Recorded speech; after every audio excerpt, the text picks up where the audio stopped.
깨끗이 씻지 않으면 죽음이 찾아올 수도 있습니다. 단순한 위생 문제가 아니라 세균 감염, 심장병, 치매, 폐혈증까지 부를 수 있습니다. 몸에는 우리가 신경 쓰지 않는 세균의 온상이 존재합니다. 이곳을 제대로 씻지 않으면 피부가 썩고 장기가 망가지며 심한 경우 목숨까지 위협받을 수 있습니다. 많은 사람이 매일 샤워하지만 정작 가장 중요한 부위를 제대로 씻지 않아 병을 키우고 있습니다. 90세까지 건강하게 살고 싶다면 오늘부터 이 6곳을 철저히 씻어야 합니다. 먼저 구독, 좋아요 부탁드립니다. 첫 번째로 반드시 씻어야 할 곳은 입안입니다. 입을 깨끗이 관리하지 않으면 온몸에 치명적인 병이 찾아옵니다. 단순히 입 냄새가 심해지는 문제가 아닙니다. 입안 세균이 온몸을 공격하면서 치매, 심장병, 당뇨병까지 부를 수 있습니다. 제대로 양치하지 않는 것만으로도 수명이 줄어들 수 있다는 사실을 아는 사람이 많지 않습니다. 입속은 세균의 온상입니다. 하루만 양치를 소홀히 해도 세균이 수백 배로 증식합니다. 이런 세균이 혈관을 타고 몸속 깊이 퍼지면 심장과 뇌까지 공격합니다. 실제로 입속 세균이 많을수록 심장병 위험이 크게 증가한다는 연구 결과도 있습니다. 양치를 게을리하는 것이 곧 심장을 위협하는 일입니다. 치매와도 깊은 연관이 있습니다. 입속 세균 중 일부는 뇌까지 침투할 수 있습니다. 세균이 뇌에 도달하면 염증을 일으켜 뇌세포를 파괴합니다. 이렇게 뇌세포가 서서히 망가지면서 치매가 진행됩니다. 즉, 매일 이를 제대로 닦지 않으면 치매에 걸릴 확률이 높아지는 것입니다. 실제로 치매 환자의 뇌에서 입속 세균이 발견된 사례도 있습니다. 입을 씻지 않는 것이 곧 뇌를 망가뜨리는 일입니다. 당뇨병도 예외가 아닙니다. 입안에 세균이 많아지면 잇몸에 염증이 생깁니다. 이렇게 생긴 염증 물질이 혈당을 조절하는 인슐린의 기능을 방해합니다. 그 결과 혈당이 급격히 상승하면서 당뇨병이 악화됩니다. 이미 당뇨병이 있는 사람이라면 잇몸병을 방치할 경우 혈당 조절이 어려워지고 합병증 위험까지 커집니다.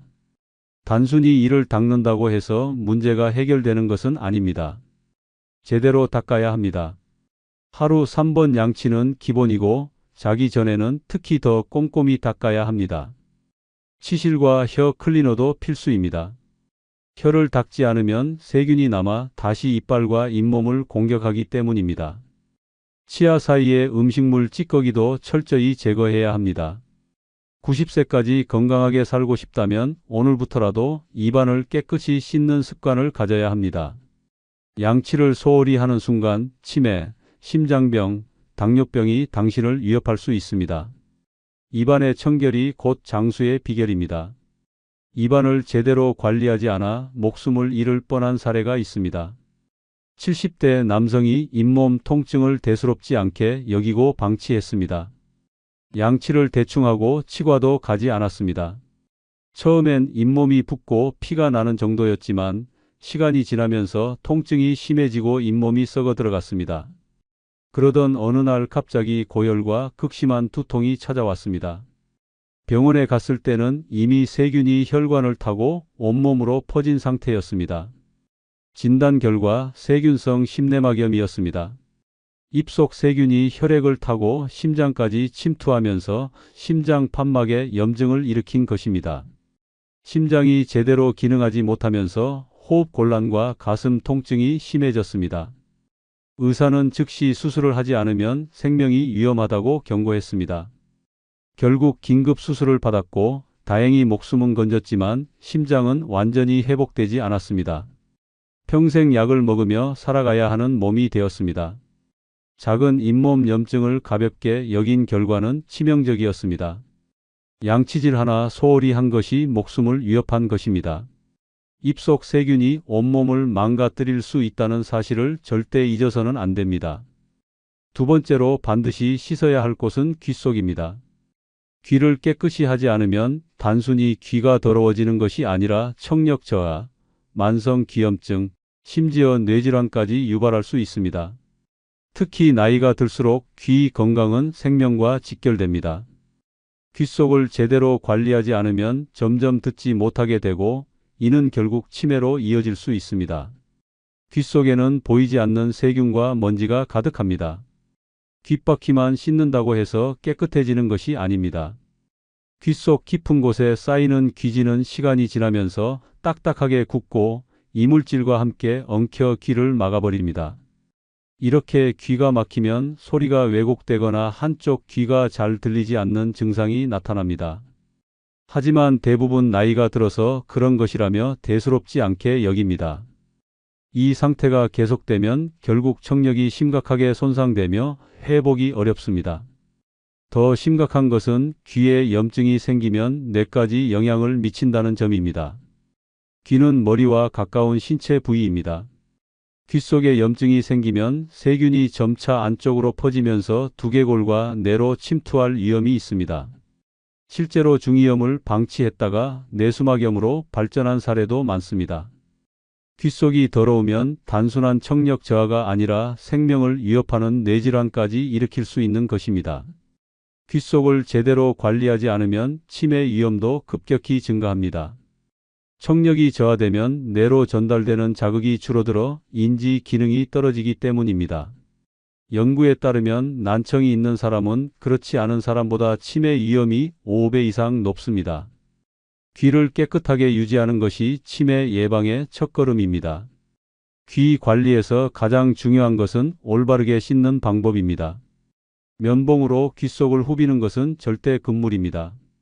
오히려 귀지를 깊숙이 밀어 넣어 더 큰 문제를 일으킬 수 있습니다. 면봉 대신 따뜻한 물로 귓바퀴와 귓구멍 입구를 부드럽게 닦아야 합니다. 샤워 후 물기가 남지 않도록 깨끗이 말리는 것도 중요합니다. 습기가 남아 있으면 세균이 번식하면서 염증이 생길 위험이 높아집니다. 귀 속을 깨끗하게 관리하는 것이 단순한 위생 문제가 아닙니다. 제대로 씻지 않으면 청력을 잃고 심지어 뇌까지 망가질 수 있습니다. 오늘부터라도 귀를 깨끗이 씻는 습관을 들여야 합니다. 건강한 귀가 있어야 오래도록 세상의 소리를 들을 수 있습니다. 귀 속을 제대로 관리하지 않아 목숨이 위험해진 사례가 있습니다. 70대 여성이 몇 달 전부터 귀에서 진물이 나고 가끔 심한 통증을 느꼈습니다. 그러나 단순한 귀지 문제라고 생각하고 방치했습니다. 그러던 중 갑자기 극심한 두통과 어지러움이 찾아왔고 말까지 어눌해졌습니다. 병원에 도착했을 때는 이미 한쪽 얼굴이 마비된 상태였습니다. 진단 결과 뇌수막염이었습니다. 귀 속 염증이 심해지면서 세균이 두개골을 뚫고 뇌로 침투한 것입니다. 의사는 즉시 항생제 치료를 시작했지만 이미 뇌로 감염이 퍼진 상태라 회복이 쉽지 않았습니다. 결국 환자는 한쪽 청력을 완전히 잃었고 마비된 얼굴도 완전히 돌아오지 않았습니다. 단순한 귀지와 염증을 방치한 대가로 평생 장애를 안고 살아야 하는 몸이 된 것입니다. 귀 속을 깨끗이 관리하지 않으면 단순히 귀가 더러워지는 것이 아니라 생명이 위험해질 수 있습니다. 작은 귀 속 문제라도 방치하면 돌이킬 수 없는 결과를 초래할 수 있다는 사실을 절대 잊어서는 안 됩니다. 세 번째로 반드시 씻어야 할 곳은 발가락 사이입니다. 이곳을 제대로 씻지 않으면 악취는 물론 무좀, 세균 감염, 심한 경우 발 괴사까지 이어질 수 있습니다. 특히 노년층은 혈액순환이 약해 작은 상처도 쉽게 덧나며 치료가 늦어지면 다리를 절단해야 하는 끔찍한 상황에 이를 수도 있습니다. 발가락 사이는 습하고 어두운 환경이라 곰팡이와 박테리아가 번식하기 딱 좋은 곳입니다. 씻지 않으면 피부가 짓무르고 갈라지며 하얗게 벗겨지는 증상이 나타납니다. 이는 곧 무좀, 즉 족부백선의 시작입니다. 무좀은 단순한 가려움증이 아니라 피부를 뚫고 깊숙이 퍼지는 질병으로 치료하지 않으면 발톱까지 변형되고 감염이 퍼지면서 극심한 통증을 유발할 수 있습니다. 발가락 사이를 씻지 않으면 악취도 심각해집니다. 땀과 각질이 쌓이면 박테리아가 번식하면서 악취를 발생시키고 이는 단순한 땀 냄새와 차원이 다릅니다. 발을 씻지 않는 사람의 신발과 양말에서는 시간이 지나면서 썩은 냄새가 나고 이는 주변 사람들에게도 불쾌감을 줄 수 있습니다. 더 심각한 문제는 세균 감염입니다. 발가락 사이에 피부가 갈라지면 세균이 쉽게 침투하면서 염증을 유발합니다. 특히 봉화지겸이라는 심각한 감염은 발이 붉게 부어오르고 심한 경우 폐혈증으로 발전해 목숨까지 위험할 수 있습니다. 면역력이 약한 노년층은 세균 감염이 빠르게 진행될 가능성이 크므로 더욱 주의해야 합니다. 당뇨병 환자는 더욱 치명적입니다. 작은 상처 하나가 제대로 치료되지 않으면 당뇨발, 즉 당뇨병성 족부 궤양으로 발전할 수 있습니다. 혈액순환이 원활하지 않아 발가락 끝부터 괴사가 시작되고 심하면 다리를 절단해야 하는 최악의 상황까지 갈 수 있습니다. 실제로 당뇨 환자 중 상당수가 발 관리 소홀로 다리를 잃고 있습니다. 발가락 사이를 제대로 씻으려면 비누를 사용해 발가락 사이를 꼼꼼히 문질러야 합니다. 샤워 후에는 반드시 완전히 건조시켜야 하며 특히 발가락 사이에 습기가 남지 않도록 수건으로 꼼꼼히 닦아야 합니다. 습한 상태로 방치하면 무좀균과 세균이 폭발적으로 번식합니다. 발가락 사이를 씻지 않는 것은 세균을 직접 키우는 것과 같습니다. 사소한 관리 소홀로 인해 발을 잃을 수도 있습니다. 90세까지 건강하게 살고 싶다면 반드시 발가락 사이를 철저히 씻고 관리해야 합니다. 깨끗한 발이 건강한 삶의 기본이라는 사실을 절대 잊어서는 안 됩니다. 발가락 사이를 제대로 씻지 않아 다리를 절단한 사례가 있습니다. 70세 남성이 발가락 사이에 가려움증을 느꼈지만 단순한 무좀이라 생각하고 방치했습니다. 시간이 지나면서 피부가 갈라지고 진물이 나기 시작했지만 연고만 바르고 대수롭지 않게 넘겼습니다. 그러던 어느 날 발이 심하게 붓고 검붉게 변하면서 극심한 통증이 찾아왔습니다. 병원에 갔을 때는 이미 봉화지겸과 괴사가 진행된 상태였습니다. 세균이 발가락 사이의 상처를 통해 침투하면서 감염이 퍼진 것입니다. 의사는 즉시 항생제 치료를 시작했지만 감염이 혈관을 타고 올라가면서 다리 절단을 피할 수 없는 상황이 되었습니다. 결국 발목 위까지 절단하는 수술을 받아야 했고 이후 의족을 착용해야 하는 처지가 되었습니다. 작은 무좀을 방치한 결과는 처참했습니다. 발가락 사이를 씻지 않는 것은 단순한 위생 문제가 아니라 생명을 위협하는 위험 요소입니다. 철저한 발 위생이 건강한 삶을 지키는 첫걸음이라는 사실을 절대 잊어서는 안 됩니다. 네 번째로 반드시 씻어야 할 곳은 배꼽입니다.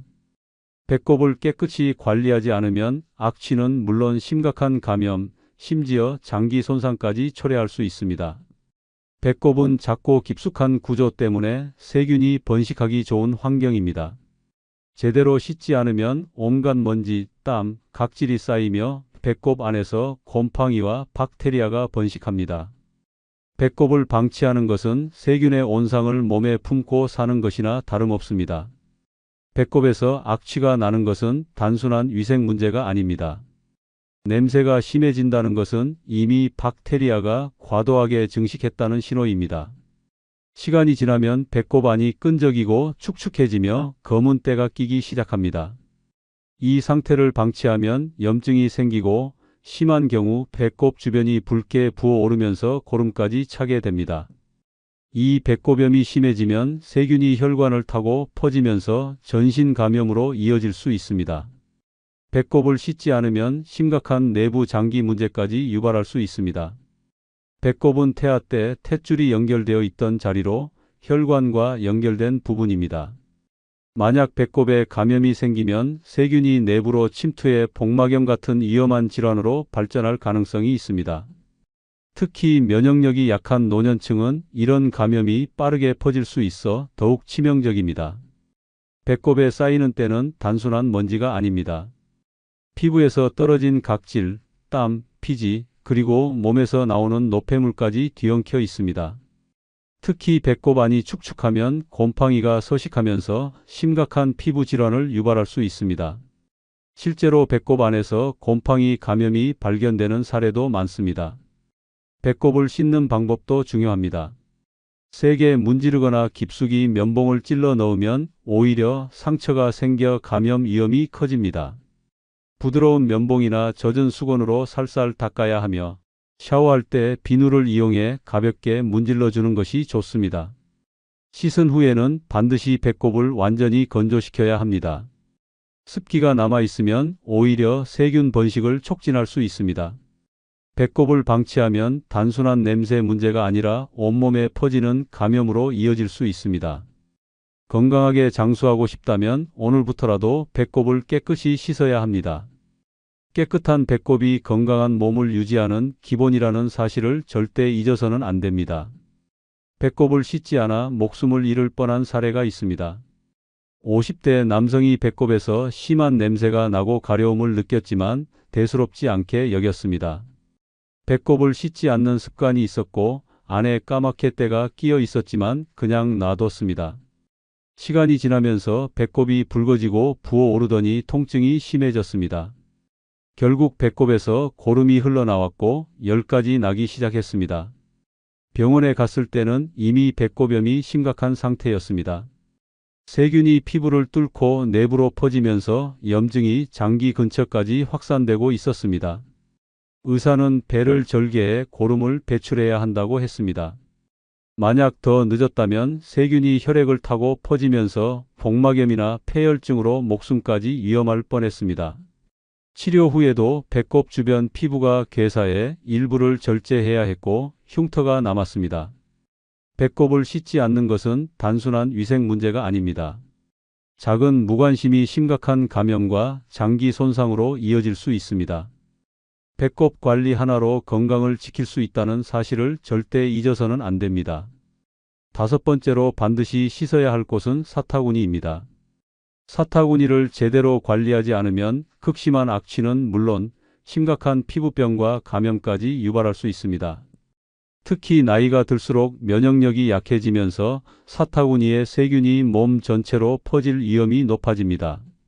이곳을 방치하면 단순한 불편함이 아니라 생명을 위협하는 질환으로 이어질 수 있습니다. 사타구니는 신체에서 가장 습하고 따뜻한 부위 중 하나입니다. 걸을 때마다 마찰이 생기고 땀이 차면서 세균과 곰팡이가 번식하기 좋은 환경이 됩니다. 씻지 않으면 피부가 붉게 변하고 가려움증이 생기며 결국 사타구니 백선, 즉 무좀으로 악화될 수 있습니다. 사타구니 백선은 한번 걸리면 치료가 어렵고 재발이 흔해 노년층에게 특히 위험한 질환입니다. 사타구니의 악취는 단순한 땀 냄새가 아닙니다. 땀과 피지가 엉겨붙어 박테리아가 번식하면서 강한 악취를 풍깁니다. 특히 노년층은 피지 분비가 불균형해 냄새가 더욱 심해질 수 있습니다. 이 냄새는 아무리 좋은 향수를 뿌려도 해결되지 않으며 근본적인 원인은 오직 깨끗이 씻는 것뿐입니다. 사타구니를 씻지 않으면 염증이 생기고 심한 경우 봉화지겸, 즉 피부 깊숙이 퍼지는 세균 감염으로 발전할 수 있습니다. 봉화지겸은 피부가 붉게 부어오르고 극심한 통증을 유발하며 치료하지 않으면 혈액을 통해 전신으로 퍼지면서 폐혈증으로 목숨까지 위협할 수 있습니다. 단순한 위생 문제로 생각했다가 돌이킬 수 없는 상황이 올 수 있습니다. 사타구니를 씻을 때는 비누나 저자극 세정제를 사용해 부드럽게 닦아야 합니다. 특히 샤워 후에는 반드시 완전히 건조시켜야 합니다. 물기가 남아있으면 곰팡이가 쉽게 번식하면서 피부 질환이 생길 가능성이 높아집니다. 속옷도 청결이 중요합니다. 땀이 잘 흡수되는 면 소재 속옷을 입고 매일 갈아입는 것이 필수입니다. 사타구니 위생을 소홀히 하면 단순한 불편함을 넘어 심각한 감염과 건강 문제로 이어질 수 있습니다. 90세까지 건강하게 살고 싶다면 사타구니를 철저히 씻고 관리해야 합니다. 깨끗한 사타구니가 건강한 삶의 기본이라는 사실을 절대 잊어서는 안 됩니다. 사타구니를 제대로 씻지 않아 생명을 위협받은 사례가 있습니다. 68세 남성이 사타구니 주변이 가렵고 붉어졌지만 단순한 땀띠라고 생각하고 방치했습니다. 시간이 지나면서 피부가 벗겨지고 진물이 나기 시작했지만 연고만 바르고 대수롭지 않게 넘겼습니다. 그러나 어느 날 사타구니가 심하게 부어오르고 극심한 통증이 찾아왔습니다. 병원에 갔을 때는 이미 봉화지겸이 진행된 상태였습니다. 세균 감염이 피부 깊숙이 퍼지면서 사타구니뿐만 아니라 허벅지까지 부어올랐습니다. 의사는 즉시 항생제 치료를 시작했지만 감염이 빠르게 진행되면서 폐혈증 위험까지 커졌습니다. 결국 병원에서 한 달 넘게 입원 치료를 받아야 했고 피부 괴사가 심한 부분은 절제 수술까지 받아야 했습니다. 사타구니를 씻지 않고 방치한 대가는 처참했습니다. 단순한 가려움증을 무시한 결과 생명을 위협하는 감염으로 이어졌습니다. 사타구니 위생이야말로 건강을 지키는 가장 기본적인 습관이라는 사실을 절대 잊어서는 안 됩니다. 여섯 번째로 반드시 씻어야 할 곳은 손톱 밑입니다. 손톱 밑을 제대로 관리하지 않으면 보이지 않는 세균이 온몸을 공격할 수 있습니다. 손은 하루 종일 다양한 물건을 만지면서 엄청난 양의 세균과 바이러스를 접촉합니다. 특히 손톱 밑에는 대장균, 황색 포도상구균, 곰팡이균 등 온갖 병원균이 숨어 있습니다.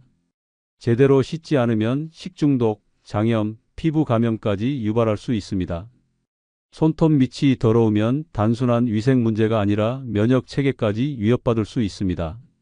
손을 씻지 않은 채 눈을 비비거나 코를 만지면 세균이 몸속으로 침투하면서 각종 감염병을 유발합니다. 감기나 독감뿐만 아니라 심한 경우 폐렴이나 폐혈증으로 발전할 위험도 있습니다. 특히 노년층은 면역력이 약해 손톱 밑에 세균이 치명적인 결과를 초래할 수 있습니다. 손톱 밑을 씻지 않으면 손톱 무좀, 즉 조갑진균증이 발생할 확률도 높아집니다. 손톱이 두꺼워지고 누렇게 변하며 심한 경우 손톱이 들뜨면서 떨어질 수도 있습니다. 손톱 무좀은 치료가 어려울 뿐만 아니라 발톱까지 번질 위험이 있어 더욱 철저한 관리가 필요합니다. 손톱 밑 위생을 철저히 지키려면 손을 씻을 때 손톱 밑까지 꼼꼼히 닦아야 합니다. 비누를 사용해 손톱 밑을 문지르며 세균을 제거해야 하며 손톱을 짧게 유지하는 것이 가장 효과적인 예방법입니다. 손톱을 자를 때는 너무 짧게 자르면 감염 위험이 높아지므로 적당한 길이를 유지해야 합니다. 손톱 밑을 씻지 않는 것은 보이지 않는 적을 몸속에 들이는 것과 같습니다. 작은 무관심이 심각한 감염으로 이어질 수 있다는 사실을 절대 잊어서는 안 됩니다. 90세까지 건강하게 살고 싶다면 손톱 밑을 깨끗이 씻는 습관을 들여야 합니다. 손톱 밑을 씻지 않아 끔찍한 감염을 겪은 사례가 있습니다. 72세 남성이 손톱이 누렇게 변하고 두꺼워졌지만 대수롭지 않게 넘겼습니다. 평소 손을 자주 씻지 않았고 손톱 밑에는 보이지 않는 때와 먼지가 가득했습니다. 그러던 중 손끝이 붓고 욱신거리는 통증이 시작됐습니다. 시간이 지나면서 손가락이 벌겋게 부어오르고 고름까지 차올랐습니다. 병원 진단 결과 손톱 밑 박테리아 감염이었습니다. 세균이 손톱 밑으로 침투하면서 염증이 퍼진 것입니다. 치료를 미루다가 감염이 손 전체로 번지면서 폐혈증 위험까지 커졌습니다. 의사는 즉시 손톱 일부를 제거하고 항생제 치료를 시작했습니다. 그러나 감염이 심해 결국 손가락 일부를 절단해야 했습니다. 손톱 밑을 씻지 않는 것은 작은 병균을 몸속에 들이는 것과 같습니다. 단순한 무심함이 끔찍한 결과를 초래할 수 있다는 사실을 절대 잊어서는 안 됩니다. 깨끗한 손톱 밑이 건강한 몸을 지키는 첫걸음입니다. 몸을 씻는 것은 단순한 습관이 아닙니다. 생명을 지키는 필수적인 행동입니다. 이 6곳을 철저히 씻는 것만으로도 치명적인 감염과 질병을 예방할 수 있습니다. 90세까지 건강하게 살고 싶다면 더 이상 위생을 소홀히 하지 마세요. 깨끗한 몸이야말로 장수의 기본입니다. 구독, 좋아요 부탁드립니다. 감사합니다. 같이 사는 게 이렇게 힘들 줄 알았으면 애초에 결혼 안 했을 거야. 그래? 나도 마찬가지야. 이제는 너랑 말하는 것도 지친다. 부부관계는 갑자기 끝나는 것이 아닙니다. 사랑이 사라지는 순간도 없습니다. 다만 무관심이 쌓이고 다툼이 반복되며 어느새 서로에게 아무런 감정도 남지 않는 순간이 올 뿐입니다. 함께 있지만 외롭고 대화는 상처가 되며 상대방이 힘들어도 아무렇지 않다면 이미 부부의 인연은 끝나가고 있는 것입니다. 사랑이 미움으로, 미움이 무관심으로 변하는 순간 부부 관계는 조용히 무너집니다. 지금 당신의 관계는 어떤가요? 좋아요, 구독 부탁드립니다. 부부의 인연이 끝났다는 첫 번째 신호는 모든 대화가 결국 다툼으로 끝날 때입니다. 대화가 사라진 부부는 위험하지만 대화할 때마다 싸우는 부부는 이미 끝을 향해 가고 있습니다. 대화는 관계를 유지하는 필수 요소입니다. 하지만 그 대화가 매번 다툼으로 끝난다면 그것은 더 이상 소통이 아니라 감정의 폭발일 뿐입니다. 처음에는 작은 오해에서 시작됩니다. 하지만 시간이 지나면서 쌓인 감정들이 폭발하며 사소한 말 한마디에도 불꽃이 튑니다. 왜 이렇게 늦었어? 라는 말이 너는 원래 이기적인 사람이야로 변하고 오늘 힘들었어 라는 말조차 나만 힘든 게 아니야 라는 날카로운 대답으로 돌아옵니다. 대화는 점점 짧아지고 감정을 상하게 하는 말들만 남습니다. 부부 관계가 무너질 때 가장 먼저 나타나는 변화는 바로 대화의 방식입니다.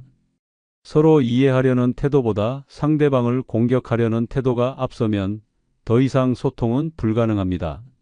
상대의 말이 귀에 들어오지도 않고 무슨 말을 해도 결국 언성이 높아지며 감정 싸움으로 번집니다. 처음에는 화해라도 했지만 이제는 그조차 귀찮아집니다. 상대방을 이해하려는 노력 자체를 포기한 것입니다.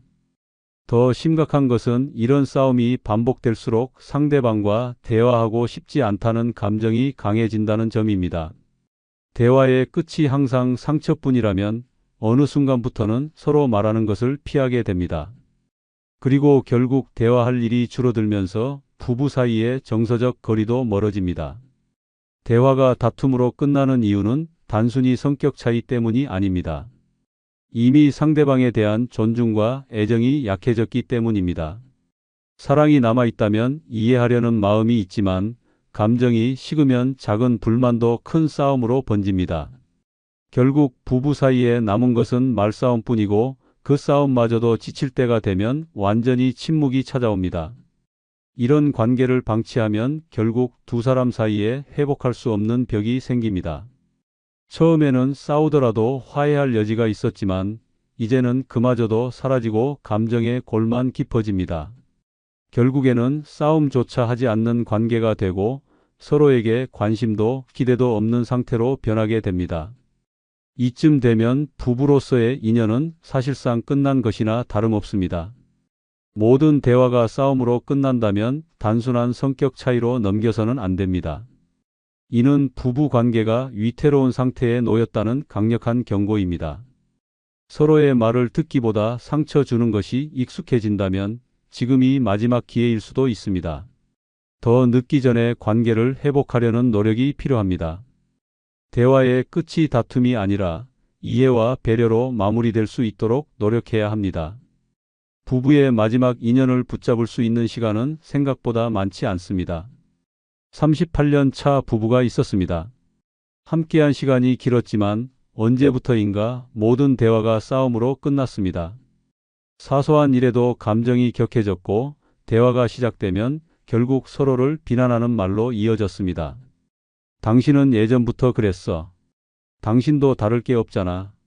말 한마디가 쌓여 폭발했고 화해하려는 노력조차 사라졌습니다. 어느 날 남편이 아내에게 조용히 말했습니다. 우리 이렇게 싸우면서까지 함께 살아야 할까? 순간 아내는 아무런 감정도 들지 않았습니다. 싸우는 것이 일상이 되었고 상대를 이해하려는 마음도 희미해졌습니다. 몇 주 후 남편은 별다른 말 없이 이혼 서류를 내밀었습니다. 아내는 잠시 망설였지만 결국 서명했습니다. 38년 동안 함께했지만 대화가 상처가 되고 다툼이 일상이 된 순간 그들의 인연은 더 이상 이어질 수 없었습니다. 부부의 끝은 큰 사건이 아니라 사소한 말다툼이 반복될 때 이미 시작되고 있었습니다. 부부의 인연이 끝났다는 두 번째 신호는 배우자가 힘들어도 위로하고 싶은 마음이 안 들 때입니다. 배우자가 힘들어도 위로하고 싶은 마음이 들지 않는다면 부부의 인연은 이미 멀어지고 있다는 신호입니다. 사랑하는 사람의 고통에 마음이 움직이지 않는다면 더 이상 감정적인 연결이 남아있지 않다는 뜻입니다. 처음에는 작은 무관심에서 시작됩니다. 배우자가 지쳐 보이거나 속상해해도 그냥 그러려니 하고 넘어가게 됩니다. 점점 상대의 감정보다 자신의 감정이 더 중요해지고 위로해야 한다는 생각조차 들지 않습니다. 과거에는 배우자가 힘들어하면 가장 먼저 걱정했고 무슨 일이든 함께 해결하려고 했습니다. 하지만 지금은 어떻습니까? 배우자가 한숨을 쉬어도 피곤한 얼굴로 앉아 있어도 아무런 감정이 들지 않는다면 부부 관계가 차갑게 식었다는 신호입니다. 심지어 상대가 아파도 나도 힘들어라며 무관심하게 넘어간다면 관계의 균열은 이미 깊어지고 있습니다. 부부 사이의 가장 기본적인 감정은 공감입니다. 하지만 그 공감이 사라지는 순간 부부는 단순한 동거인이 될 뿐입니다. 상대가 힘들어하는 모습을 봐도 귀찮거나 짜증이 난다면 이제는 감정보다 의무로만 함께하고 있는 것입니다. 처음에는 작은 거리감이었지만 시간이 지나면 서로에게서 완전히 멀어지게 됩니다. 더 무서운 것은 이런 무관심이 지속되면 상대방도 결국 포기하게 된다는 점입니다. 위로받지 못한 배우자는 점점 혼자 있는 것이 더 편해지고 함께 있어도 외롭다고 느끼게 됩니다. 대화는 줄어들고 감정을 나누지 않으면서 부부 관계는 점점 형식적인 관계로 변해갑니다. 그리고 결국에는 서로를 필요로 하지 않는 상태가 됩니다. 이런 상태를 방치하면 어느 순간 둘 사이에는 회복할 수 없는 벽이 생깁니다. 배우자가 힘들어할 때 위로하지 않는 것이 당연해지고 감정을 공유하지 않는 것이 익숙해지면 부부 관계는 더 이상 의미가 없어집니다. 결국에는 이혼을 고민하거나 부부로서의 의미를 완전히 상실한 채 몸이 건조한 삶을 이어가게 됩니다. 부부 관계는 저절로 유지되지 않습니다. 관심과 배려가 사라지는 순간 관계도 서서히 무너져 갑니다. 배우자가 힘들어할 때 외면하는 것이 습관이 된다면 지금 당장 경각심을 가져야 합니다. 작은 관심과 따뜻한 한마디가 부부 관계를 살릴 수 있습니다. 사랑이 남아있다면 배우자의 고통을 그냥 지나칠 수는 없습니다. 더 늦기 전에 다시 손을 내밀어야 합니다. 무관심이 쌓이면 결국 남는 것은 아무런 감정도 없는 공허한 관계뿐입니다. 29년 차 부부가 있었습니다. 예전에는 배우자가 힘들어하면 가장 먼저 위로해 주던 사이였습니다. 하지만 언제부턴가 서로의 감정에 무감각해졌습니다. 남편은 직장에서 스트레스를 받고 지쳐서 돌아와도 아내는 아무런 관심을 보이지 않았습니다. 아내가 한숨을 쉬며 피곤하다고 해도 남편은 무심하게 TV만 바라봤습니다. 어느 날 아내가 병원에서 건강 이상이 있다는 진단을 받았습니다. 불안한 마음에 남편에게 말했지만 남편은 무덤덤하게 그럼 병원 열심히 다녀라고 말했습니다. 순간 아내는 깨달았습니다. 이 사람에게 나는 더 이상 중요한 존재가 아니구나. 그날 이후 아내도 남편에게 무관심해졌습니다. 두 사람은 같은 공간에 있어도 서로의 감정을 신경 쓰지 않았습니다. 결국 부부 상담을 받아봤지만 서로를 위로하고 싶은 마음이 들지 않는다는 사실만 확인했을 뿐이었습니다. 29년을 함께했지만 따뜻한 말 한마디 없이 무관심해진 순간 두 사람의 인연도 조용히 끝나버렸습니다. 부부의 인연이 끝났다는 세 번째 신호는 밖에서는 잘 웃다가 배우자 앞에서 무표정이 될 때입니다. 밖에서는 웃고 떠들지만 집에 들어오면 무표정이 된다면 부부의 인연은 이미 멀어지고 있다는 신호입니다. 사람은 좋아하는 사람 앞에서는 자연스럽게 감정을 표현합니다. 하지만 배우자 앞에서 무표정해진다면 그 관계는 감정이 메말라가고 있다는 뜻입니다. 처음에는 피곤해서 혹은 기분이 좋지 않아서라고 생각할 수 있습니다. 하지만 시간이 지나도 배우자 앞에서는 웃음이 나오지 않고 말수도 줄어든다면 더 이상 상대에게 감정을 쓰고 싶지 않다는 의미입니다. 밖에서는 밝고 활기차게 행동하면서도 집에 오면 무표정해진다면 그것은 이 사람과는 감정을 나누고 싶지 않다는 무의식적인 신호일 수 있습니다. 더 심각한 것은 이런 상태가 지속되면 배우자도 이를 느끼게 된다는 점입니다. 처음에는 무슨 일 있어? 라고 물어보지만 무미건조한 대답이 반복되면 더 이상 묻지 않게 됩니다. 그렇게 대화가 줄어들고 감정 표현이 사라지면서 부부 사이는 점점 더 멀어집니다. 결국에는 같은 공간에 있어도 서로를 신경 쓰지 않는 상태가 됩니다. 배우자 앞에서 무표정해지는 이유는 여러 가지가 있습니다. 상대방에 대한 애정이 식었거나 더 이상 함께 있는 것이 편하지 않거나 대화할 필요조차 못 느끼기 때문입니다. 과거에는 함께 있으면 자연스럽게 웃음이 나왔지만 이제는 그 사람이 주는 감동이나 재미가 사라진 것입니다. 이런 상태를 방치하면 부부 관계는 회복이 어려운 지경에 이릅니다. 서로가 무표정한 얼굴로 마주하다 보면 감정의 온도는 더욱 차가워지고 나중에는 최소한의 대화조차 귀찮아집니다. 싸우는 것보다 더 무서운 것은 무관심입니다. 감정을 표현하는 것조차 의미가 없다고 느낀다면 이미 부부의 인연은 끝나가고 있습니다. 배우자 앞에서 무표정해지는 것은 단순한 기분 탓이 아닙니다. 감정을 공유하고 싶지 않다는 깊은 신호일 수 있습니다. 아직 늦지 않았다면 작은 미소라도 먼저 건네야 합니다. 한 사람의 표정 변화가 부부 관계를 되살릴 수도 있습니다. 무표정이 익숙해지는 순간 부부의 관계는 돌이킬 수 없을 만큼 멀어질 수 있습니다. 36년 차 부부가 있었습니다. 남편은 밖에서는 누구보다 유쾌한 사람이었습니다. 친구들과 있을 때는 농담을 던지고 환하게 웃었습니다. 하지만 집에만 들어오면 얼굴이 굳었습니다. 아내가 말을 걸어도 무덤덤했고 식사 시간에도 조용히 밥만 먹었습니다. 처음에는 아내가 피곤해서 그러겠지라고 생각했습니다. 하지만 이 상태는 몇 년째 이어졌습니다. 어느 날 아내는 남편이 회사 동료들과 웃으며 통화하는 것을 들었습니다. 순간 마음이 텅 비는 기분이 들었습니다. 이 사람은 나와 함께 있을 때만 무표정하구나. 그날 이후 아내도 더 이상 남편에게 말을 걸지 않았습니다. 둘은 한 집에 살면서도 서로의 존재를 신경 쓰지 않았습니다. 결국 남편이 먼저 말했습니다. 우리 이렇게 사는 게 맞을까? 그렇게 36년의 결혼 생활이 끝났습니다. 부부의 끝은 싸움이 아니라 서로에게 무표정해지는 순간부터 시작됩니다. 부부의 인연이 끝났다는 네 번째 신호는 서로의 말이 상처가 되는데도 신경 쓰지 않을 때입니다. 부부 관계가 끝나가는 가장 확실한 신호는 서로에게 내뱉는 말이 상처가 되어도 아무렇지 않게 여기는 순간입니다. 말은 관계를 이어주는 다리이지만 독이 된 말은 그 다리를 무너뜨립니다. 처음에는 작은 실수였지만 시간이 지나면서 날카로운 말들이 습관이 됩니다. 당신 때문에 내 인생이 망가졌어. 같이 사는 게 지겹다. 이런 말들이 오가지만 이제는 누구도 상처받지 않습니다. 그저 무덤덤할 뿐입니다. 사랑이 있을 때는 상대의 말 한마디에도 감정이 흔들립니다. 하지만 관계가 끝나갈 때는 비난과 조롱이 오가도 아무런 감정이 들지 않습니다.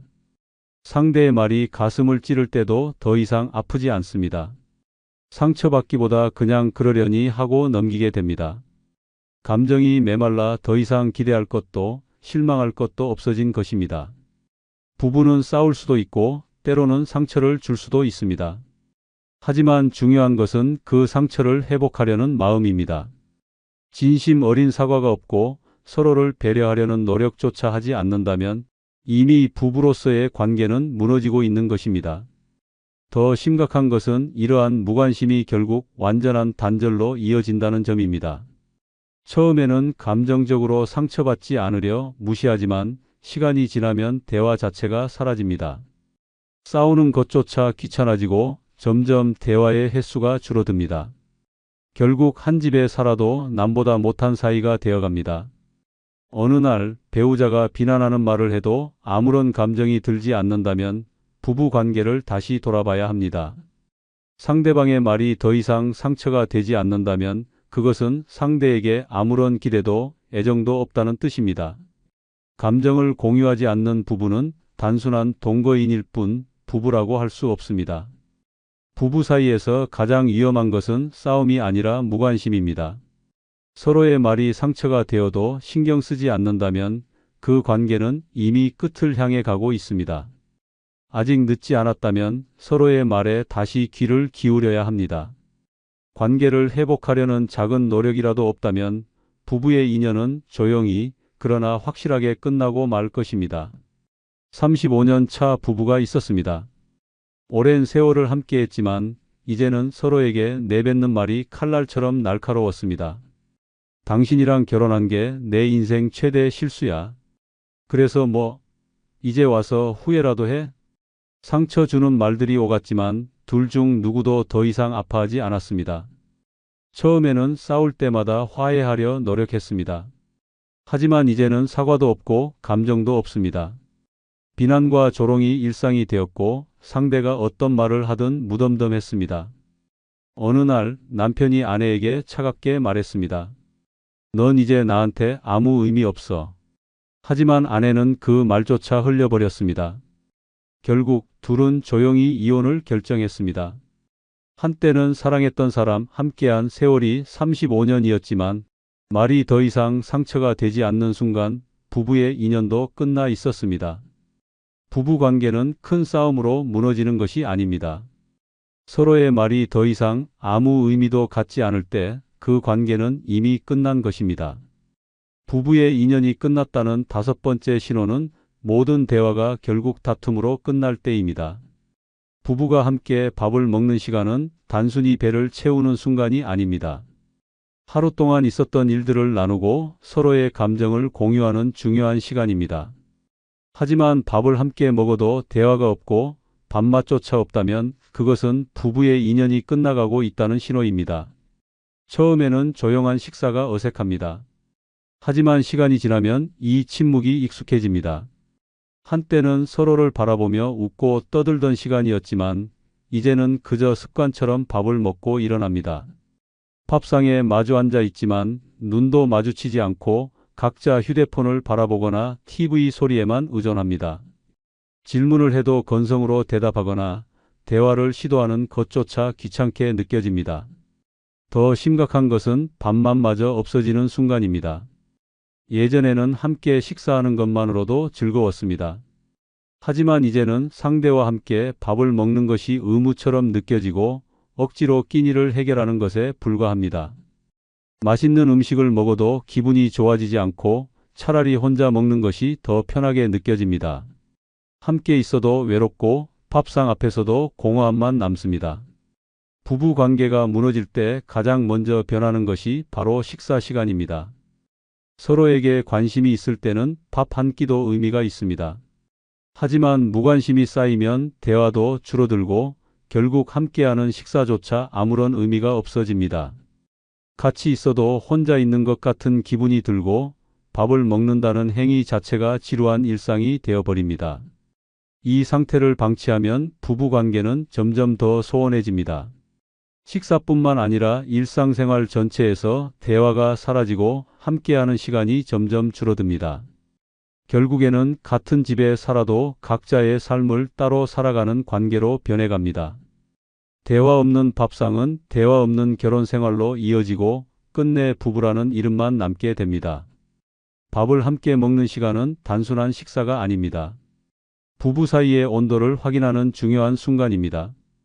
만약 함께 밥을 먹어도 아무런 대화가 없고 음식이 맛없게 느껴진다면 지금 당신의 관계를 돌아봐야 합니다. 부부 사이에서 침묵이 익숙해지는 순간 인연은 서서히 끝을 향해 가고 있습니다. 더 늦기 전에 서로를 다시 바라보고 식탁 위에서부터 변화를 시작해야 합니다. 33년 차 부부가 있었습니다. 예전에는 함께 밥을 먹는 시간이 가장 행복했습니다. 하지만 언제부턴가 밥상에 마주 앉아도 대화가 없었습니다. 남편은 조용히 TV를 보며 숟가락을 들었고 아내는 스마트폰만 쳐다보았습니다. 밥을 먹으면서도 서로의 얼굴을 보지 않았고 식사 시간은 불편한 침묵으로 가득했습니다. 어느 날 아내는 남편이 좋아하던 반찬을 정성껏 준비했습니다. 하지만 남편은 무심하게 몇 숟가락 뜨고는 자리에서 일어났습니다. 아내는 그제야 깨달았습니다. 이 사람과 함께 밥을 먹는 것이 더 이상 즐겁지 않구나. 함께 살아온 세월이 33년이었지만 이제는 같은 식탁에 앉아 있어도 남보다 더 먼 사이가 되었습니다. 결국 두 사람은 각자의 식사를 따로 하기 시작했고 대화는 더욱 줄어들었습니다. 부부의 끝은 큰 사건으로 찾아오는 것이 아닙니다. 같은 밥을 먹어도 아무런 감정이 들지 않는 순간 이미 부부의 인연은 끝나버린 것입니다. 부부의 끝은 한순간에 찾아오는 것이 아닙니다. 대화가 줄어들고 함께 있어도 외롭고 서로에게 무관심해지는 순간 관계는 서서히 멀어집니다. 하지만 다행인 것은 이 변화는 되돌릴 수 있다는 것입니다. 중요한 것은 서로가 아직 관계를 회복하고 싶은 마음이 있는지입니다. 작은 관심과 배려, 따뜻한 한마디가 쌓이면 잊고 지냈던 애정도 다시 되살아날 수 있습니다. 부부는 함께 살아온 시간이 긴 만큼 함께 극복할 힘도 있습니다. 지금이라도 늦지 않았습니다. 손을 내밀어야 할 때는 바로 지금입니다. 좋아요, 구독 부탁드립니다. 감사합니다. 장수하는 사람과 그렇지 않은 사람의 차이는 단순한 운명이 아닙니다. 어떤 사람은 90세, 100세까지도 건강하게 사는데 어떤 사람은 60대에 병원 신세를 지며 생을 마감합니다. 이 차이를 만드는 것은 바로 장수 체질입니다. 당신은 스스로 장수할 체질인지 생각해 본 적이 있습니까? 몸은 이미 신호를 보내고 있습니다. 사소해 보이지만 이 5가지 조건을 갖춘 사람들은 놀라울 정도로 오래 삽니다. 만약 여기에 해당되지 않는다면 지금부터라도 대비해야 합니다. 그렇지 않으면 당신의 노후는 예상보다 훨씬 빨리 끝날 수도 있습니다. 영상이 끝나면 여러분들의 귀중한 경험과 의견을 댓글에 꼭 적어주셔서 모든 시청자와 같이 공유해 주시면 대단히 감사하겠습니다. 구독, 좋아요 부탁드립니다. 당신이 장수 체질인지 확인하는 방법 중 첫 번째는 가족 중에 장수한 사람이 많은 경우입니다. 가족력이 운명을 결정짓는다는 사실을 알고 있습니까? 부모, 조부모, 그리고 그 윗세대까지 장수한 사람이 많다면 당신 역시 장수 체질일 가능성이 높습니다. 유전자는 인간의 수명을 좌우하는 강력한 요소 중 하나입니다. 아무리 건강한 생활을 한다고 해도 유전적인 요인이 받쳐주지 않으면 긴 세월을 버티기가 쉽지 않습니다. 장수하는 집안과 단명하는 집안의 차이는 극명합니다. 어떤 집안은 80세, 90세를 너끈히 넘기는 어르신들이 즐비한 반면 어떤 집안은 60대, 심지어 50대에 세상을 떠나는 일이 흔합니다. 같은 환경에서 살아도 어떤 사람은 병 없이 오래 살고 어떤 사람은 이유 없이 병을 달고 삽니다. 바로 가족력이 그 차이를 만든 것입니다. 유전적 요인은 혈관 건강, 면역력, 세포 재생 능력까지 결정합니다. 부모님이 고혈압, 당뇨, 심장병 없이 오래 사셨다면 당신도 같은 길을 걸을 확률이 높습니다. 반대로 부모님이 중년부터 병치레를 시작했다면 같은 위험이 당신을 기다리고 있을 가능성이 큽니다. 특히 암, 심혈관 질환, 치매 같은 질병은 유전적 영향을 강하게 받습니다. 가족 중에서 이런 질환으로 고통받은 사람이 많다면 방심해서는 안 됩니다. 전 세계적으로 장수 마을로 유명한 지역이 있습니다. 일본 오키나와, 이탈리아 사르데냐, 그리스 이카리아 같은 곳에는 100세 이상 노인이 즐비합니다. 그들은 무엇을 먹고 어떻게 살아서 장수할까? 물론 건강한 식습관과 생활 방식도 중요한 요소이지만 결정적인 차이는 가족력입니다. 그 지역 사람들은 대대로 장수 유전자를 물려받았기 때문에 병에 강하고 세포 노화 속도도 느립니다. 같은 방식으로 살아도 수명이 다르게 결정되는 이유가 여기에 있습니다. 하지만 가족력이 단명 쪽이라면 희망이 없는 것일까? 그렇지는 않습니다. 유전은 절대적이지만 생활 습관으로 바꿀 수 있는 부분도 있습니다. 부모님이 단명했다고 해서 반드시 같은 운명을 따라갈 필요는 없습니다. 정기적인 건강검진을 통해 위험 요소를 미리 발견하고 철저한 관리로 유전적 약점을 극복하는 것이 중요합니다. 가족력을 알고 있는 것이야말로 장수를 위한 첫걸음입니다. 만약 가족 중에 80세 이상 장수한 분들이 많다면 당신은 이미 유리한 조건을 타고난 것입니다. 건강한 식습관과 규칙적인 생활만 유지해도 100세 시대를 누릴 가능성이 큽니다. 반대로 가족력이 좋지 않다면 더욱 철저한 관리가 필요합니다. 자신의 운명을 미리 알고 대비하는 것이야말로 진정한 장수의 비결입니다. 한 가족이 같은 방식으로 살아도 극과 극의 운명을 맞이한 사례가 있습니다. 형제 중 한 명은 95세까지 건강하게 살았고 다른 한 명은 55세에 심장마비로 세상을 떠났습니다. 둘 다 같은 음식을 먹고 같은 환경에서 자랐습니다. 하지만 한 가지 차이가 있었습니다. 어머니 쪽 집안은 장수했고 아버지 쪽 집안은 심장질환으로 일찍 세상을 떠난 사람이 많았습니다. 불길한 유전자는 피할 수 없었습니다. 55세에 세상을 떠난 남성은 평생 큰 병 없이 살았지만 가족력에 더뎌서 벗어나지 못했습니다. 평소 운동도 하고 술, 담배도 멀리했지만 어느 날 갑자기 심장마비로 쓰러졌습니다. 병원에 도착하기도 전에 숨이 끊어졌습니다. 가족들은 충격에 빠졌지만 곧 깨달았습니다. 그의 삼촌, 할아버지, 아버지 모두 비슷한 나이에 같은 이유로 세상을 떠났다는 사실을. 반면 95세까지 장수한 형은 달랐습니다. 어머니 쪽 집안에서 받은 강력한 유전자의 힘이 있었습니다. 같은 환경에서도 더 건강했고 나이가 들어도 병원에 갈 일이 없었습니다. 가족력은 운명을 결정짓는 강력한 변수입니다. 당신의 가족력을 아는 것이야말로 생존 전략이 될 수 있습니다. 두 번째는 혈압과 혈당이 정상 범위인 경우입니다. 혈압과 혈당이 정상 범위라는 것은 곧 장수 체질임을 의미합니다. 반대로 이 두 가지가 무너지면 생명 시한 폭탄을 안고 사는 것이나 다름없습니다. 혈압과 혈당은 몸속 건강의 바로미터입니다. 단순한 숫자가 아니라 당신의 수명을 결정짓는 결정적 요소입니다. 고혈압은 침묵의 살인자로 불립니다. 특별한 증상이 없어 방치하기 쉽지만 어느 날 갑자기 심장마비, 뇌졸중, 심부전 같은 치명적인 병을 몰고 옵니다. 혈관이 서서히 망가지면서 어느 순간 돌이킬 수 없는 지경에 이릅니다. 혈압이 높아도 몸은 아무런 신호를 보내지 않습니다. 그러다 어느 날 갑자기 쓰러지는 것입니다. 정상 혈압을 유지하는 사람과 고혈압을 방치한 사람의 인생은 극과 극으로 갈립니다. 혈당도 마찬가지입니다. 혈당이 높으면 혈관은 설탕에 절인 과일처럼 서서히 썩어갑니다. 당뇨병이 무서운 이유는 단순히 혈당이 높아서가 아닙니다. 온몸의 혈관이 손상되면서 시력 저하, 신경마비, 신장 손상, 심지어 발끝이 썩어 절단해야 하는 상황까지 이어질 수 있습니다. 당뇨 합병증으로 인해 사지가 썩어가는 사람들의 모습을 떠올려 보십시오. 혈당을 관리하지 않는 것은 스스로 죽음을 앞당기는 행위와 같습니다.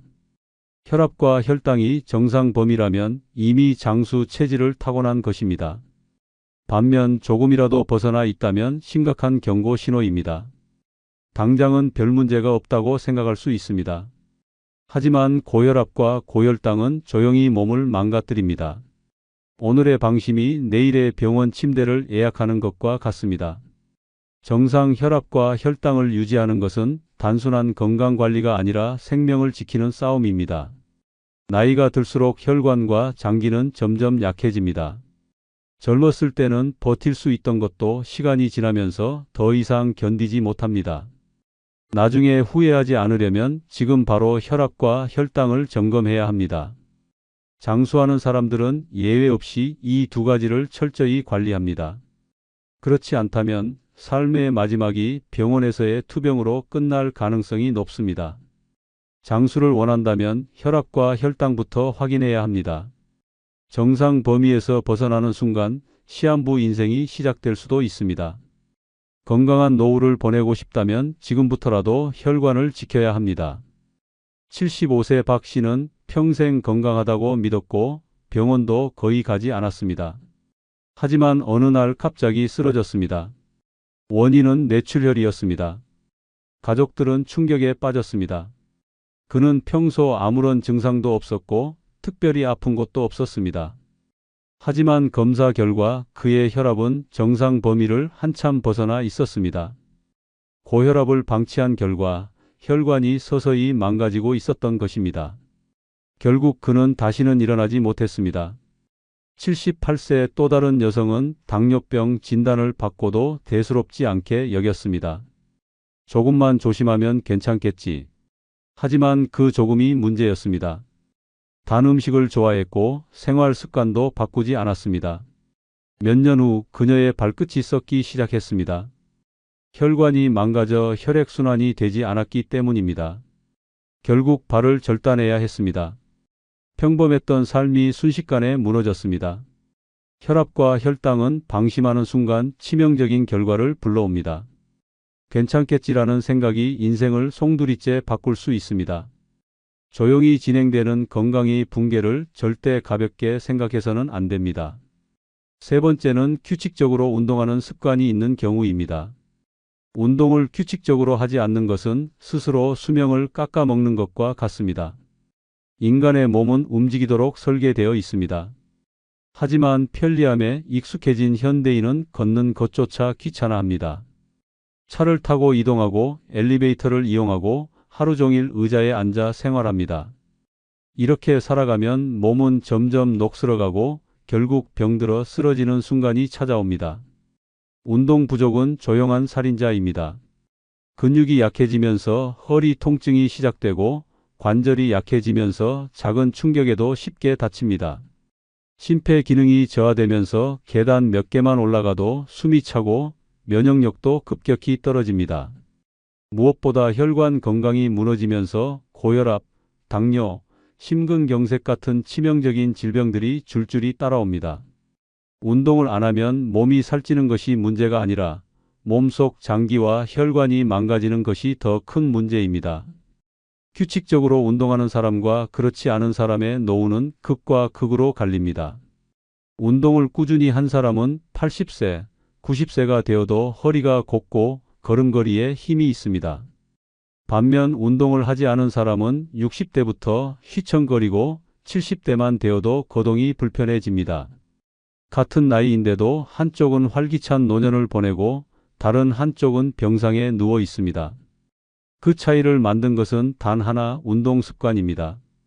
운동을 하지 않으면 근육이 급격히 감소합니다. 특히 중년 이후부터는 1년에 1%씩 근육이 사라집니다. 근육이 사라지면 일어나는 것조차 힘들어지고 조금만 움직여도 피로가 몰려옵니다. 결국 침대에 눕는 시간이 길어지고 몸을 움직이지 않으니 더 약해지는 악순환이 시작됩니다. 그렇게 삶의 질이 무너지고 결국 고통 속에서 노년을 보내게 됩니다. 운동이야말로 장수의 필수 조건입니다. 하루 30분이라도 몸을 움직이면 혈액순환이 활발해지고 신진대사가 촉진되며 면역력까지 강화됩니다. 걸으면 심장이 튼튼해지고 근력 운동을 하면 뼈와 근육이 단단해집니다.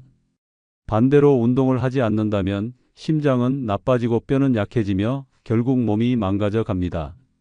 늙어서 후회하지 않으려면 지금 당장 움직여야 합니다. 운동은 선택이 아니라 생존을 위한 필수 조건입니다. 걷고 뛰고 움직이지 않으면 당신의 몸은 서서히 썩어갈 것입니다. 나중에 병원 침대에 누워 후회하지 않으려면 지금부터라도 운동을 시작해야 합니다. 79세 김 씨는 젊었을 때는 튼튼한 체격을 자랑했지만 은퇴 후 집에서만 생활하며 운동을 완전히 끊었습니다. 처음에는 별 문제가 없었습니다. 하지만 몇 년 지나자 다리가 점점 무거워졌고 계단을 오르내릴 때 숨이 차기 시작했습니다. 70대에 들어서자 조금만 걸어도 무릎이 아프고 허리가 구부러졌습니다. 결국 혼자서 일어나는 것조차 힘들어졌고 몇 년 후 그는 휠체어 신세를 지게 되었습니다.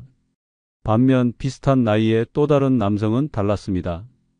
매일 30분씩 빠르게 걸었고 가벼운 근력 운동을 꾸준히 했습니다. 그는 80세가 넘어서도 허리가 꼿꼿했고 혼자서 시장을 다니고 여행을 즐겼습니다. 같은 나이에 누군가는 침대에서 누워 지내고 누군가는 건강하게 활기찬 노년을 보내고 있었습니다. 그 차이를 만든 것은 오직 운동이었습니다. 운동을 멈추는 순간 몸은 서서히 망가집니다.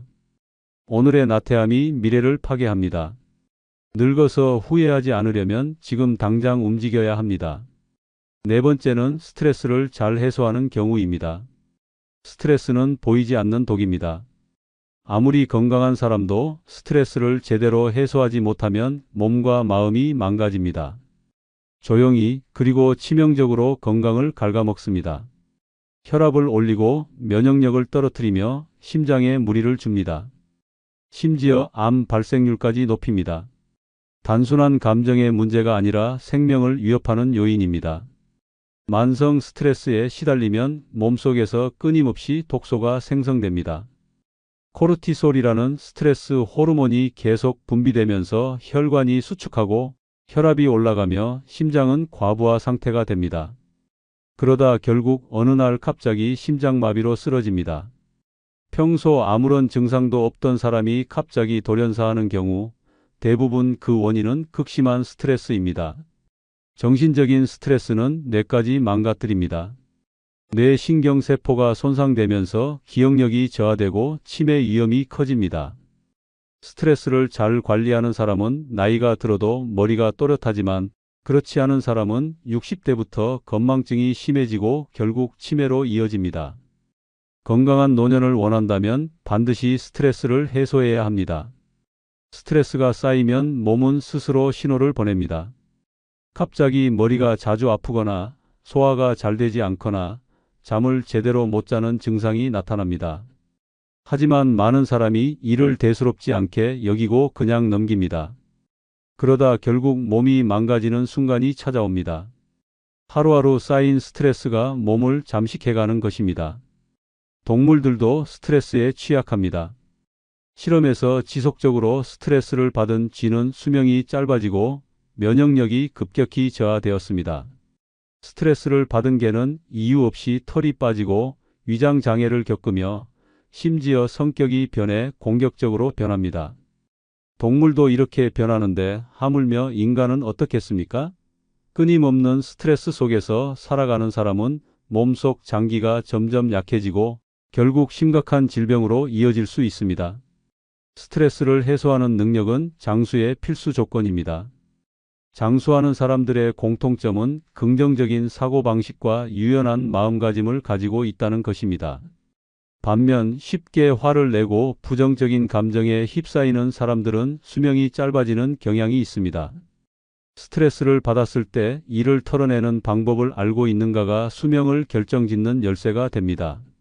가슴속에 쌓아두면 스트레스는 독이 됩니다. 억누르면 병이 됩니다. 스트레스를 받았을 때 적절히 해소하는 것이야말로 건강한 삶을 위한 필수 요소입니다. 장수를 원한다면 스트레스를 다스리는 법부터 배워야 합니다. 그렇지 않으면 그 스트레스가 결국 당신을 집어삼킬 것입니다. 79세의 정 씨는 평생 가족을 위해 희생하며 살아왔습니다. 하지만 성격이 예민하고 걱정이 많아 작은 일에도 스트레스를 심하게 받았습니다. 자식 문제, 경제적인 걱정, 사소한 인간관계까지 모든 것이 그의 마음을 짓눌렀습니다. 화를 내고 싶어도 참았고 속이 타들어가도 표현하지 않았습니다. 그러던 어느 날 갑자기 가슴을 부여잡고 쓰러졌습니다. 심근경색이었습니다. 병원에서는 너무 오랫동안 스트레스를 쌓아둔 결과라고 했습니다. 결국 그는 몇 년 후 우울증까지 겹쳐 건강이 급격히 악화되었습니다. 반면 80세의 이 씨는 달랐습니다. 그도 인생에서 많은 어려움을 겪었지만 언제나 지나가면 별것 아니다라고 생각하며 스트레스를 털어냈습니다. 힘든 일이 생기면 친구들과 만나 웃고 가볍게 산책하며 기분을 전환했습니다. 덕분에 혈압도 정상이고 잠도 잘 잤습니다. 80세가 넘었지만 활력이 넘쳤고 주변 사람들은 그를 보고 젊은 사람보다 더 건강하다고 말했습니다. 스트레스는 몸을 망가뜨리는 보이지 않는 독입니다. 김 씨처럼 속으로 삭히며 사는 사람과 이 씨처럼 털어내는 사람의 삶은 극과 극으로 갈립니다. 오래 살고 싶다면 스트레스부터 다스려야 합니다. 다섯 번째는 하루에 7시간에서 8시간 충분한 숙면을 취하는 경우입니다. 수면 부족은 조용한 살인자입니다. 눈을 감고 자는 단순한 행위 같지만 숙면을 취하지 못하면 몸과 뇌가 서서히 망가집니다. 하루 이틀 잠을 못 자면 피곤하다고 느끼지만 그게 몇 년, 몇십 년 쌓이면 심각한 건강 문제가 터집니다. 불면증을 가볍게 여기면 안 됩니다. 잠을 충분히 자지 않는 사람은 오래 살지 못합니다. 잠을 못 자면 몸속에서는 치명적인 변화가 일어납니다. 면역력이 약해지고 혈압이 상승하며 혈당 조절이 망가집니다. 특히 뇌는 수면 중에 노폐물을 청소하는데 잠을 제대로 못 자면 뇌 속에 독소가 쌓여 치매 위험이 급격히 높아집니다. 기억력 저하, 집중력 감소는 물론이고 우울증과 불안장애까지 따라옵니다. 잠을 부족하게 자는 것은 뇌를 망치는 지름길입니다. 수면 부족은 암과도 직결됩니다. 미국 수면연구소에 따르면 하루 5시간 이하로 자는 사람은 암 발병률이 급격히 증가합니다. 특히 수면 중 분비되는 멜라토닌 호르몬이 암세포의 성장을 억제하는 역할을 하는데 잠을 제대로 못 자면 이 보호막이 사라지면서 암세포가 활발하게 증식합니다. 조금 피곤한 것뿐이라며 잠을 희생하는 사람은 이미 몸속에서 암을 키우고 있을지도 모릅니다. 또한 수면 부족은 심장을 망가뜨립니다. 밤늦게까지 깨어 있으면 교감신경이 과도하게 활성화되면서 심장이 끊임없이 긴장 상태를 유지합니다. 이런 상태가 반복되면 심근경색과 뇌졸중 위험이 높아집니다. 실제로 수면 시간이 6시간 이하인 사람들은 심장마비로 사망할 확률이 200% 이상 증가한다는 연구 결과도 있습니다. 잠을 줄이는 것은 심장을 혹사시키는 것과 같습니다. 반대로 하루 7시간에서 8시간 충분한 숙면을 취하는 사람들은 혈압이 안정되고 면역력이 강해지며 신체 기능이 최적의 상태로 유지됩니다. 노화 속도도 느려지고 피부까지 건강해집니다. 단순히 오래 자는 것이 아니라 깊은 숙면을 취하는 것이 중요합니다. 밤중에 자주 깨거나 뒤척이며 자는 것은 수면 부족과 다를 바 없습니다. 장수하는 사람들의 공통점은 잠을 잘 잔다는 것입니다. 반대로 수면 부족을 방치하면 서서히 몸이 망가지면서 수명이 단축됩니다. 잠은 죽어서도 잘 수 있다는 말은 위험한 착각입니다. 충분한 숙면을 취하지 못하면 그 죽음이 예상보다 훨씬 빨리 찾아올 수도 있습니다. 77세의 윤 씨는 평생 새벽 일찍 일어나고 밤늦게까지 깨어있는 생활을 해왔습니다. 젊을 때부터 잠을 줄이는 것이 부지런한 삶이라고 믿었고 노인이 되어도 마찬가지였습니다.